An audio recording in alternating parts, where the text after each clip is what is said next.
Booster. Go. Retro. Go. Vital. We're go flying. Guidance. Guidance, go. Launch control, this is Houston. We are go for launch. I feel the need for speed. You've got to ask yourself a question. Do I feel lucky? Well, do you, punk? Join us or die. And welcome to Mark Ruppy Outdoors podcast. And we're happy to have you here again. And it's the beginning of springtime, and a whole bunch of stuff is getting ready to start going on. And we got a great guest in our studio today. But before we get going, Ryer the Millennial, why don't you tell people how they can find us here at... We're right here. Right. Not this again. They've already found us. They've already found us. Well, you've made it. They have made it here. But how else might they find us? What are some different locations? Say they weren't listening. Say they weren't what podcasters. Is this, some freaking where is Carmen Sandiego game we have to play? Where's Waldo? Yeah, at the beginning of every single podcast. Mark, right. Why do we do this? Well, Why do you ask me the same question at the start of every podcast? It's always the same.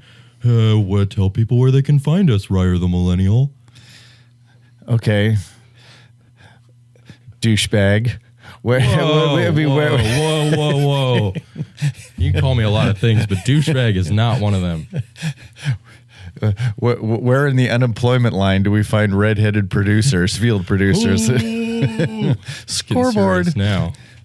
Oh, anyways. At the front of the line, because that's how hireable I am. Okay.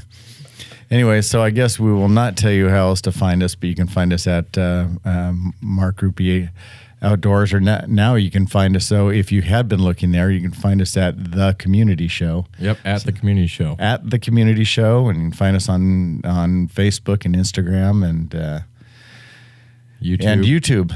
So check us out at all those different places. What about the World Wide Web, Mark? I know you're an avid interweb surfer. But that's still at Mark Ruppy Outdoors, right? Yeah, you can find it at markruppyoutdoors.com for the podcast. Or if you want to see the new stuff from the community show, that's thecommunityshow.tv. All right. No, that wasn't so hard, was it? You didn't need to be. My ego's a little hurt. You didn't need to be such a bag just to tell people where to find us. All right. You're threatening the unemployment. I ought to just walk out now and leave you to edit this. I can always drop. I can always drop the hammer. Probably hunting more is where it leaves me. Not waiting around for me to film so much. Yeah. Can we redo that? But anyways, it is as you will be hearing this, it'll be just a few days after the opening here of Turkey here in California, and we know we got a bunch of you guys out doing that. So if you guys are out and successful, send us your pictures. We just finished a pig hunt with a young man from Fresno State, Jaleel Dillard, and it was his first big game hunt of any kind. And he went out, got a beautiful pig. We got some great video. We stayed up and drank too much whiskey and talked about life and everything, and got a good episode for the community show. So we're looking forward to showing you guys that. Well, today in studio we have a guy who is a world-renowned, well, maybe not world-renowned predator hunter. Anyway, he's not yet. He will be. Yeah. After all the people hear this podcast, he'll become a world renowned predator hunter. But we have Joseph JJ Melo here in studio. JJ, welcome. Glad to be here. All right. Well, you live in San Jose-ish kind of area here in California, and do a lot of your hunting kind of out of that area. Yeah, out of basically southern San Jose area, San Benito County for most guys who are out of central California. So that's San Benito, Fresno County. Do our main hunting out of there, and basically we're based out of somewhere in the South Bay Area, wherever you want to, Hollister, San Jose, whichever you want to pick. Mm-hmm. So what's your page? What's your group? What you got videos now and all kinds of stuff. So tell us what media things you got going on. You can find us at West Coast Predator Hunting on YouTube, Facebook, and Instagram, and we're putting out everything we can, from videos to photos from our daily thing, vlogs when we can on Instagram Live, and other stuff like that. We're, trying to keep it interesting for most people, but, working college kids, it's definitely time consuming, but we, weekend warriors, and we try to get out when we can. You pretty much get after them most weekends? Yeah, most weekends for sure. Coming up on right now midterms and crap, it gets a bit tough, but yeah, we try to get out most weekends. And you just made a little roundabout through Nevada here for a few days. You had a few days off for spring break? Yeah, yep. Just got back from Nevada. It was good. It's kind of breeding season right now. So saw a few coyotes, some road dogs, and set up on, some good spots where I thought would be good stands, and just coyotes weren't biting. And, that's the name of the game, but good scouting for this upcoming winter. And hopefully we, get some good luck this upcoming winter when snow's on the ground. Yeah. What's your favorite time of year to? Oh, for sure, winter. Hands down. Yeah, from about August to January, it's regardless if it's here or California or Nevada, it's hands down the best time to be calling. I'm most of the time we don't call much in the summer, but I'm looking forward to give it a good shot this summer. Heard it's based off of stuff from some older guys. Listening to Al Morris and some of the talks he's had, and a couple of the guys out of Arizona, they've had fairly good luck in the past couple of years calling summers where, pups had just left the dens and they're just insanely vocal. So, getting coyotes howling in your face at, 25, 30 yards is always something, gets the heart racing. It's something, cool to get on film and share with viewers. Yeah. What's your medicine for dogs? Preferable out here in California. It's we have to use non-lead, so mainly I run a 243, and I'm shooting an 85 grain federal trophy copper. It's going out about 3,200 feet per second, and it works from everything from hogs to coyotes. And main thing is we usually try to use something that we'll use from coyotes to deer to pigs, because sometimes we'll be out doing sets for coyotes, and the next thing you know, you turn the call on, you have a herd of pigs running through your set, and turns from a coyote hunt to a pig hunt. So got to have something that's versatile. Yeah.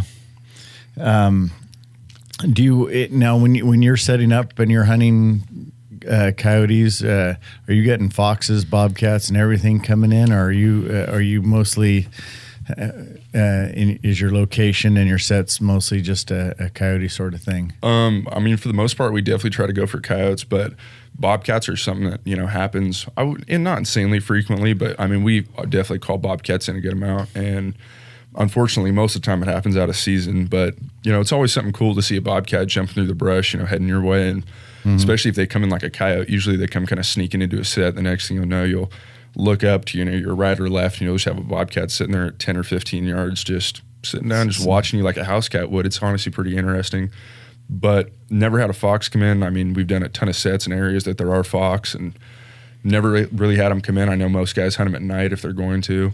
Called in a lion once, and that was not great. Basically needed a new pair of shorts after that one. But how close in did it come? About 20 yards. Yeah, that happened actually right when I turned 16. So, God, I know I'm young. So it happened about 4 years ago. Right when I'd got my license, I drove up to a ranch in our area that I had access to, and I was calling a thicket where we had called in a cat maybe a year before. We got a female out of a canyon, and we knew there was a big tom in it. So I went up, during season, 6 in the morning, right when the sun came up, did a set. And granted, looking at the set the way I did it now, I definitely, it was just messed up. I didn't have good views of my downwind side, and I'd actually set the call kind of down in a brush thicket, hoping I'd get something coming across this canyon. It was just not not the way I would set up now, but couldn't actually see the caller, and had the call in about 8 minutes, and all of a sudden I just heard this just gut wrenching snarl coming down from below me, and I remember I was sitting there, and I was like, wow, I wonder if I sat on the controller or something. And I started playing some random sound, and the next thing I know, I just see this screeching snarl and especially at that time, I was playing, a call real loud. And most guys who know anything about e-calling is, you always try to have the caller set pretty low. And the cat's scream was so loud, it just dwarfed the call, and I ended up muting the call, and it was crazy because it had just, after that, after the cat went off, the canyon was just completely silent.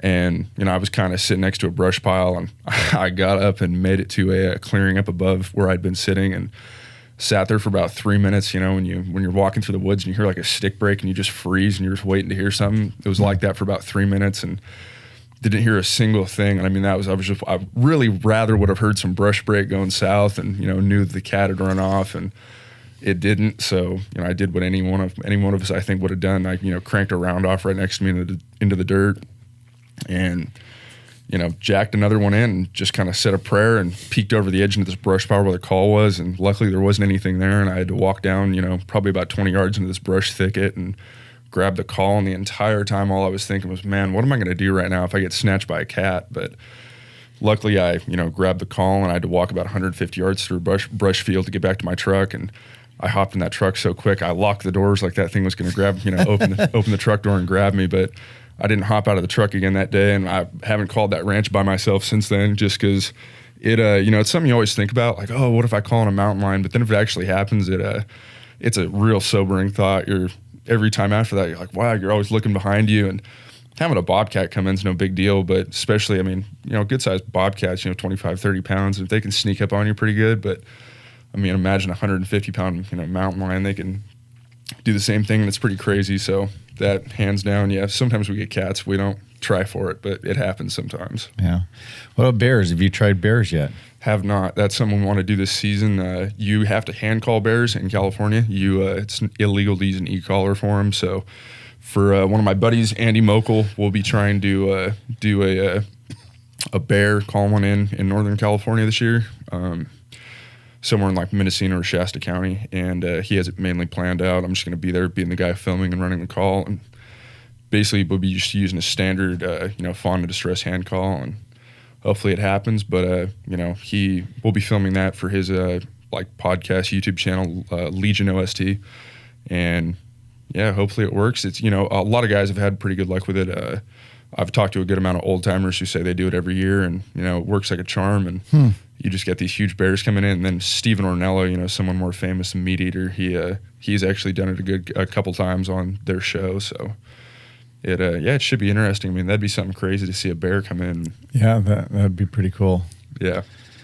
What's your, back to coyotes, what kind of country do you like hunting the best? Do you like the more flatter, slightly rolling, sagebrushy kind of country, or do you like more mountainous, brushy stuff, or what's your favorite kind of ground to? I'd say I'd like a good mix. Rolling hills are definitely nice, but I'd say it's a lot nicer when they back up to like brush, thick stuff. Because if you call nice little, open thickets, maybe an area that's a couple hundred yards across, it's nice and flat and rolling. It's a lot easier to, pull coyotes out of, just due to the fact that in areas where it's real thick and it's, nice steep canyons and stuff, there tends to be, I'd say, a higher population of coyotes, just due to the fact that, as the bird flies, there's not that much country, but if you're looking at the amount of like acreage that, you go down to the valleys and stuff, I feel like there's more coyotes like per square mile. But granted, that varies based on, water and stuff just out in our area. If you, call rolling hills and stuff, there's a good amount of coyotes, but if you're calling thick stuff, there just tends to be a whole boatload. So it's nice, and I think coyotes move around a good amount. And, if you end up taking out, a certain amount of coyotes in a general area, that, other coyotes move in pretty quick. Yeah. They're, they're easy. They're fairly quick to move into snag territory from other coyotes. Yeah, especially if there's good food there, and that void will not stay empty for long. Yeah, exactly. And, one of the best examples I can give of that is one of my buddies, Brian Granger, who I've been hunting with a good amount recently, and a good amount of our videos, if you guys check him out on Facebook or YouTube. He has a family ranch that we hunt sometimes, and he had a pair of coyotes out in this, this one field, this cattle pasture, and, we were talking about it. He's like, man, I'm really trying to, kill both these coyotes, and finally he got it done and got both of them. And both of them are fairly, educated, smart coyotes, and wouldn't come into a call. Whenever they saw someone, would just, bolt, and he ended up getting both of them killed. And shoot, we drove past that field about a week later, and there was another pair out there, and it's just the fact that they move to easy food sources, and you can, based on, dominant coyotes staying in a certain area, if they get taken out by a hunter or, old age or whatever it is, that other coyotes move in insanely quick. Just they're scavengers at the end of the day, and they'll take advantage of an easy meal. Yeah. When you gonna do a set and you drive to a spot, how far do you like to? Do you feel you need to get away from your truck? I mean, do you like 100 yards, half a mile, I'd quarter say mile? Usually, in a good situation, I'd like to walk about 500 or 600 yards. I mean, granted, yeah, I've definitely pulled the lazy thing of, you accidentally drive into a spot and you're like, wow, this looks really good. And you back up and you only end up being about 100 yards away from the truck. And I'll be honest, a lot of times it ends up working out. But then there are other times where, you'll pull up to a set where you think's really good and you get out and call it and you're like, wow, like, I might have messed up. There's a good chance that there could have been a coyote somewhere nearby. And so I usually like trying to walk into my sets to get them out. And at the end of the day, it's you get some good exercise if you don't call a coyote in, and But I definitely think it ups your success rate walking at least 400 or 500 yards into a set. Mm-hmm. And then I mean, if you walk into a set, an area where, especially if you're looking 400 or 500 yards out, and you see an area you think you want to call, I'd say at least for myself, there's a good amount of time I get over the area, and it looks a lot different once you get there. And you always want to be able to look to your downwind side. A lot of times coyotes will roll to the downwind side naturally just because they want to pick your wind up really good. And so you always want to be able to see way downwind rather than, upwind you want to be able to see a good amount, but it's not insanely important compared to downwind. And, if you walk in, it doesn't look great, don't be afraid to, walk a couple extra 100 yards to make sure it looks good, because that's the whole thing. You hear guys all the time, I've done so many sets and I've never called a coyote in. And it honestly, I think a big part of it comes into the fact that just their sets aren't great. Yeah. No, I find that with same thing with deer and pigs, and when I'm putting up tree stands or blinds, stuff like that, you're better off with a good setup and good access in a mediocre area than a bad setup and bad access, in a good area. Because I mean, you get into it and the wind's wrong and the visibility's wrong and everything's wrong. It doesn't matter how many coyotes in the area, you're not going to kill them. You're better off with your setup being good, with your visibility being right, the wind being right, your access being right. Yeah, definitely. And so you get in there, undetected, unseen, unsmelled, and set up ready to go with good visibility. Yeah, I definitely agree with that. And, a big thing whenever you're calling, especially for, me, myself, and you guys, when it comes to filming, you're setting up to put the animals in your best situation to be able to see them. It's not, you don't want them coming into the call on their terms. You want them coming into the call on on your own terms. And we actually had a pretty good example of that recently. We were calling some public stuff in our area, and we ended up setting up, and there was a huge flat next to us, and we just didn't want to walk the extra couple hundred yards to the flat. And we set up on a hillside, a real steep hillside with a creek going right down the bottom of it. And we had a really good feeling we were going to see a coyote either coming way out this creek, which, I mean, we were looking 500-600 yards down this creek, and we figured we'd see one either coming way down the creek, and we'd be able to stop it at about 150 yards to get a completely clear shot before it ended up coming in below us to where we couldn't see it. And that was the ideal situation where we wanted. And but we knew there was a really good chance we were going to get one to side hill it next to us, and it was going to pop out within about 10 yards below us. And I'd say about you can plan it out pretty well every time you do a set, where you think the coyote's going to come in. And I'd say about 5 times out of 10, maybe 6 times out of 10, they come in where you think they're going to. And that's why it makes it so entertaining. But just like we had predicted, it came in right below us at about 10 yards. The coyote damn near hit our feet, and it ended up bolting around. And the canyon we were in had basically a split off going to our right-hand side. And if you took the finger that was going off, you could basically take it till it bottomed out and then wrapped around the hill that was in front of us. And we, the little guy came up and bolted as soon as he saw us, and because he came up pretty close. So as soon as he popped out, we threw him pup distress real quick, and he ended up circling back right across from us at about 150 yards.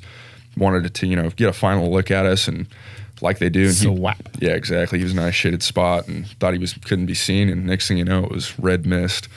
I've never seen a coyote fly like that in my life, and yeah, it was fairly crazy. And he was on a steep hillside. I'm not a fan of steep hillsides, but that one was a little tricky to get to for sure. But yeah, you just based on sets and try not to be lazy, because if they're going to take whatever advantage they can, especially if coyotes don't do it as much. A good amount, but bobcats usually stick to it a good amount. If you have any brush in your area, they're going to hug it as much as they can. Same with creek bottoms and stuff.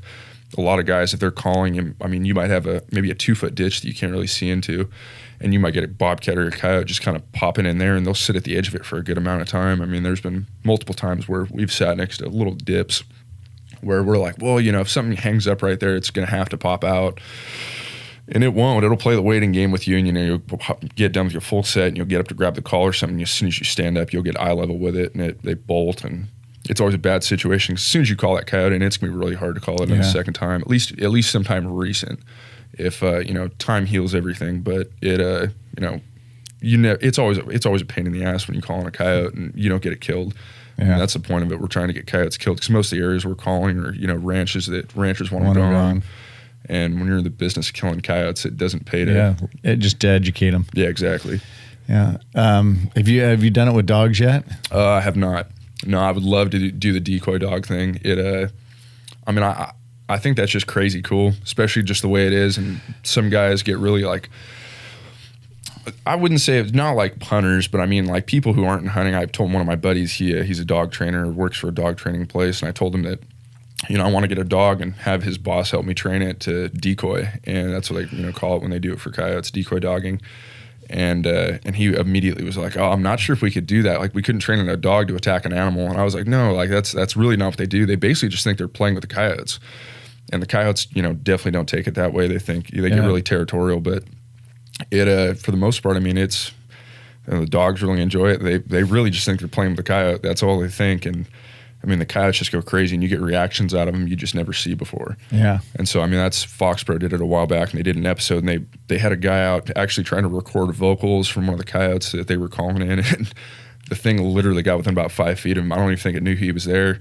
And the guy, he jumped back. He was freaking out, and the coyote was right in front of him going crazy, challenge barking and stuff. It was pretty cool. I would love to see that, and especially half the time, guys will do it, and they'll get a group of 4 or 5 to come in and they'll kill all of them because they just keep coming back. Keep coming back. Yeah. It's amazing that you shoot and then the coyote will take off and that dog will take off chasing it again, and they hit a pup distress call, and that coyote will turn and look and see that dog and back chasing the dog, and the dog will start smoking it back and bring it back in and just keep bringing them all in, and they'll and it works like crazy, and there's not really a specific type of dog guys do it with. I mean, I've seen guys do it from labs to like Rhodesian Ridgebacks to Catahoulas. It's kind of basically anything. I mean, some guys even try to do it with their cattle dogs, and I mean, it works as long as your dog's not trying to actually like attack the coyote. That's the only thing, because if they get into that, they're not going to win.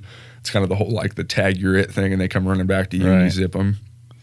The state trapper guy that used to work out of our place there in the foothills, he because calling became not effective. I don't know, because it was overcalled or whatever, but he would just ride his mule and have his dog just out in front, and his dog would just kind of just be all cruising around him, kind of making circles around him 100 or so yards away, and the coyotes would see that and come down, and he'd just slip off his mule and shoot him. And that was that was how, when you had a coyote problem, that's how he got rid of them. Dang, that's crazy.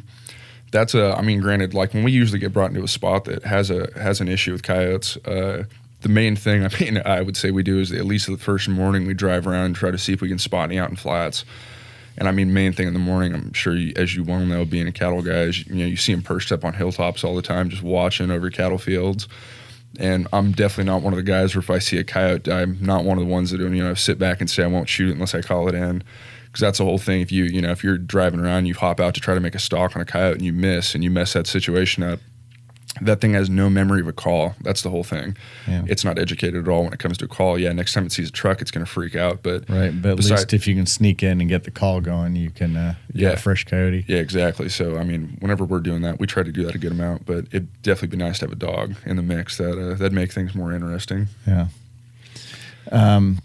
What camera are you using? You're doing a lot of your videoing a lot of your hunts now, or most all your hunts. What do you? I just run a basic like prosumer camera. It's a Canon Vixia HF-G40.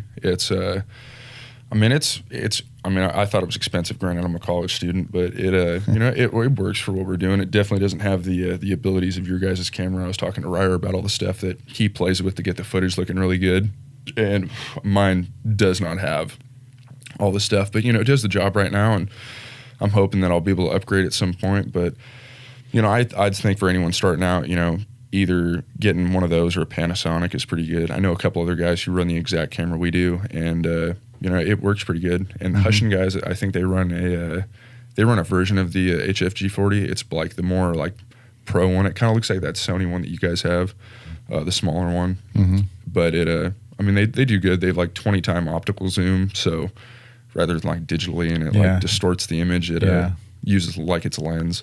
So it's real nice. You know, you can pick up pretty good stuff. And, you know, we got into like taking photos at first, and photos, photos worth 1,000 words, whatever they say, 1,000,000 words. But I mean, a video is worth, it tells a story. Yeah. You just can't. You share a video, and some guys get actually really upset that we film hunts, and I think it's kind of funny because they say we're trying to glorify it, but I just think it's a learning tool. We're trying to share our knowledge and share our experiences as guys, and I enjoy watching your guys' and other people. Yeah, that's what we do too. It's just like, all right, here's, it's just kind of, taking it to another level. All right, we did it and enjoyed it, and we tried to, like I say, capture that memory and lay it out so other people can, enjoy it and see some of the fun we have and everything like that. So. Yeah, exactly. I mean, I think the hunting industry at this point is, between, I'd say, the basically like the top, 1%, the guys who are, basically famous. It's fairly competitive, but for guys like us, I mean, I think we're all in the same boat, and it's, people really shouldn't get upset about that stuff. I like seeing content people put out, and I would hope people like seeing the stuff we put out, Yeah. We try to make it family friendly. I try not to swear too much, and, we try to make it fairly fun, which actually pisses off a good amount of people that we really don't take it that serious. There's certain pig hunts we've put out that, we're completely messing around. I said, sometime soon, since I see guys get camoed out all the time, and I wear a good amount of camo when I'm hunting, but now at least, just because, God, hiking around in jeans sucks. But, wearing like nice, like I wear Kuiu, I like my like attack pants, my Alpines, and they're great. But I was telling me and my buddy were talking about it, my buddy Alex Roner that I hunt with a lot, and we were joking about it. Guys take it so serious when they get camoed out, especially guys who go with guides. The guys are, dressed in their normal stuff. They wear out, chasing, tracking down cows, and, these other guys will be completely camoed out. And I mean, shit, we'll be in jeans and shorts sometimes, and we'll get within 10 yards of a nice pig. If the wind's right, you just got to pay attention. I'm going to dress up in a Batman suit sometime soon. I'm going to go out and like shoot a pig with a 45-70 at like 5 yards and see how many people it pisses off. But we need to film that. Yeah, exactly. Da-na-na-na-na-na-na, pig man. Exactly. That'd be a good superhero. But it's some of the hunts, predator hunting, I'd say we get fairly serious with just because you need to. Just like deer hunting, turkey hunting for guys who are, the upcoming season, you got to be fairly camoed out. But for pigs, if you got the wind right and you're in tall stuff for a good amount, I mean, they can see decent, but they can't see amazing. Yeah. Especially if you're, making sure you're not moving when they're staring at you, you're fairly safe. Mm-hmm. So, but yeah, we've had a fair amount of people get riled about that, saying we don't take it serious and it's kind of not respectful, but we just think we're a bunch of good old boys having a good time, Yeah. Yep. How did you start and get into filming the hunts? How did that all go?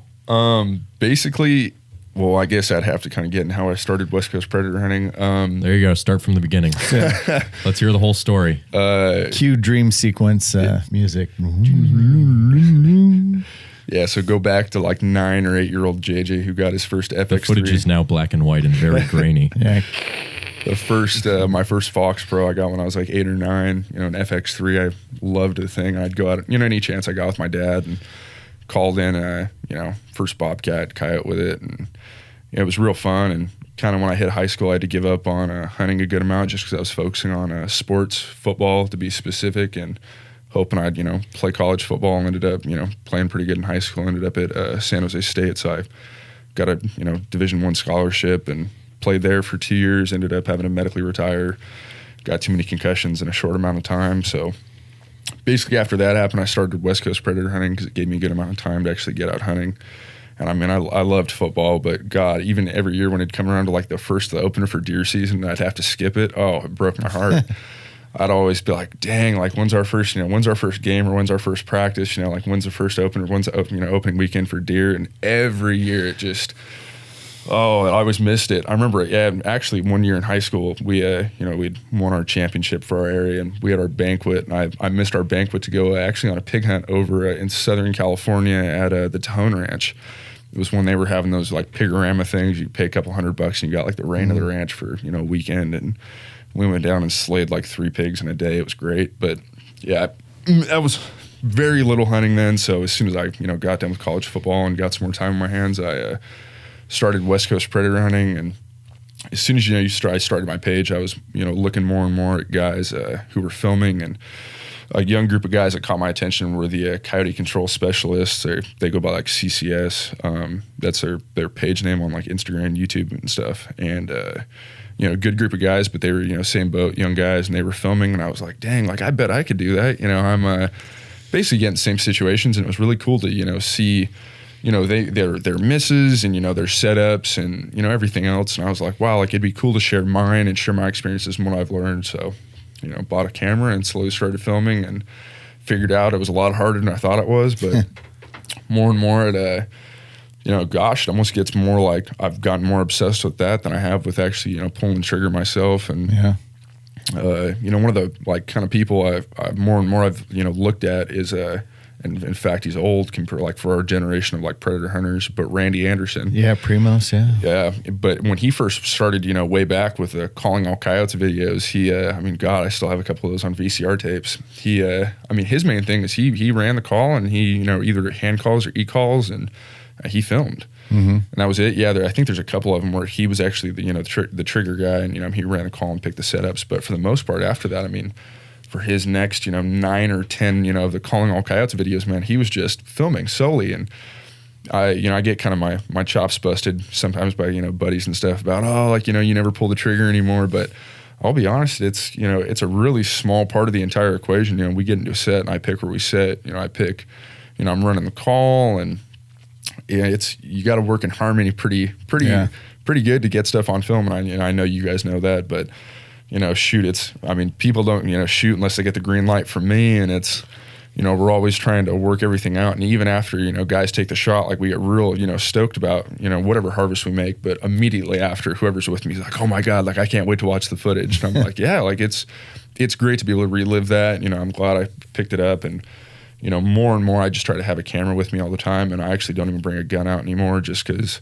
God, if you don't have a camera in your hand, I feel like you miss so much stuff. Yeah, it's like it didn't happen. Yeah, exactly. It's hard. Yeah, it's like it didn't happen. That's how it feels. Like, I could go hunting, but Ryer's not here, so I can't capture it on video. So because he fired me earlier today. That's why I'm not That's there. right. Well, yeah, I may rehire you before the next hunt.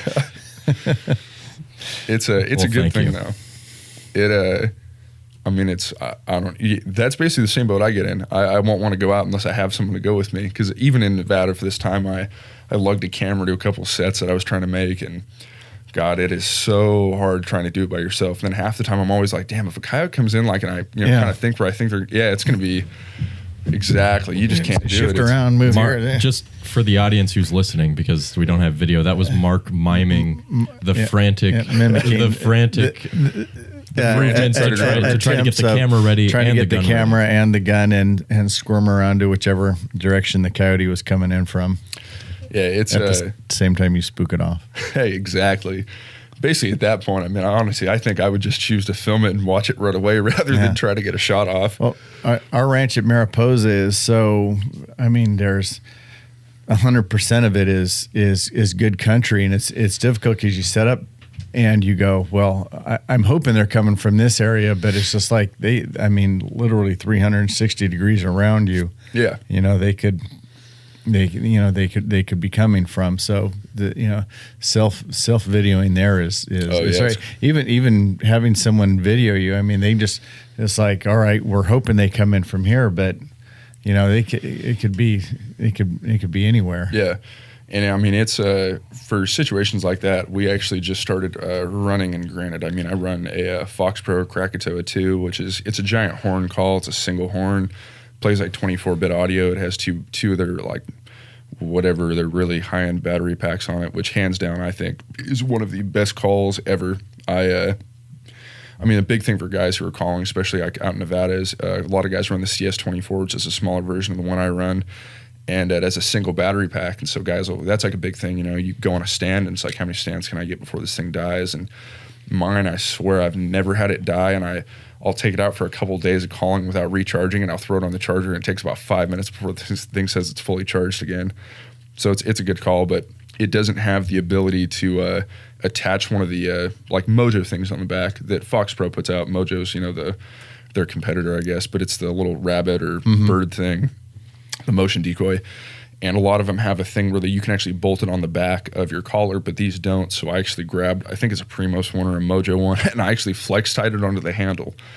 And I mean, it's not a great situation, but having to carry it, solo without like being attached to something's kind of a pain. So it's just flexed out on the back, and I grabbed one of the gun skins, like vinyl wraps, and I wrapped it. And I mean, it works great. And I mean, we've gotten coyotes into 10, 15 yards, and you turn the call off, and the thing keeps moving, of course, because it's right. solo unit. You just have to turn it on, and it stays on. And they won't stop. They just lock on to movement. And that's the thing, guys, that if you're just running the call, and especially if me and whoever I'm with, we're usually bullshitting until we finally see something come in, and we'll be like, talking like, damn, hey, like I'm gonna go, a minute of silence, and I'm gonna, pick up with whatever call next. And you can do that for the most part as long as you don't see some coyote right up, but you kill the call with that thing on. Even if there's something just sitting there watching, it'll come running in. We had a couple of them where we turned it on and muted the call, trying to get the coyote to stop, and we're barking, screaming at it, and the coyote just completely locked on. Coming to that, and finally you just had to yell like, "Hey!" and the coyote just like froze, like, "Whoa, what was that?" I mean, you're barking at it, and the thing just doesn't even care. It's nuts. But for an area like that, I mean, that's something I would suggest they. It keeps eyes off you. Right. And that's the whole thing they're looking for. Is they're looking for movement. Rather if it's a cat or a coyote, they're trying to pick up movement. As soon as they lock on, they just won't look at anything else. Yeah, it's pretty crazy. And I mean, if you think about it, it makes complete sense. I mean, they're looking for prey, something in distress, and those little Mojo things, or Primos or Fox Pro, whichever one you're running, little motion decoys, they work really well. Now, and I never used to run one, but now that I've been running for the past couple of months, I think they're worth their weight in gold. Well, that's we really thank you for coming and spending the time with us and sharing with us what you got going on and everything. And so it's West Coast predator hunting, right? And, yep. And all the different media things and everything that go with that. That's how they can hunt you down. Yes, sir. All right, that was JJ Joseph Melo, and we appreciate him very much for stopping by. Anything else on your mind before you head back to the Bay Area? Nope, just check us out, and hopefully you guys enjoy this podcast. It's my first one, so it's a pleasure to be out with you guys. And I appreciate you having me, and feel free to check us out on whatever social media platform you want to. Well, thank you very much for spending the time with us. So, well, I think that about covers what everything we wanted to go over today. And again, good luck for all those heading out turkey hunting, and love to see some pictures what you got, or pigs or whatever. Send them our way, and we'd love to see what you guys all got going on. So find us again on Facebook and Instagram, the Community Show. Our YouTube channel is still Mark Groupie Outdoors though? No, it's the Community Show now. It is now on YouTube. That is okay. Perfect. When did that happen? Did that just recently happen? Just whenever, it just kind of happened. It just did. It just happened. Yeah, it happened one day. You had some guy working here, and he was very good at his job, and he was really on top of things. He's a smart ass. I had to fire him. I think he might have done something for millennial insubordination. I had to fire him. Yeah, so now as soon as everything starts falling apart, you can blame. We can long for the good old days. Yeah, where you had the annoying millennial with the large red beard, just sitting here, failing all the time, not doing anything right. Heck, how did we even get this podcast recorded? How is this happening right now, Mark? Ghosts. On our leprechauns. Giant leprechauns at that. Giant leprechauns. A little reporter behind the keyboard. Just doing some podcast shenanigans here. So again, you guys, thank you very much for tuning in and listening. What? You forgot one. Tinder? No. You get some coyote bitches. That was a bad word, Mark. That was a bad word. It's a female dog. It doesn't have that connotation anymore, Mark. Come on, get with the times. You're going to trigger a lot of people. Sorry. It's the main. It's a website maybe. TheCommunityShow.tv. There it is. Do you know how many platforms they can find this podcast on? 4. All right, now you have to name them. This is a 2-part question. And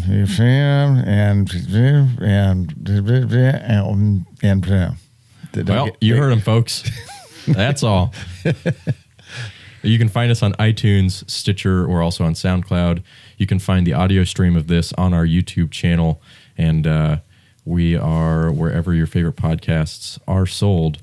And make sure you check us out and give us a like and to subscribe so that you catch all the episodes in the future. Yep, we got a great video coming out with Jacob DeLong and Vets for Hunting and Fishing, and we've got that video that will be out by the time you hear this. So if you want to see one of our videos, check that out, and we'd love to have you guys all join us as part of the community.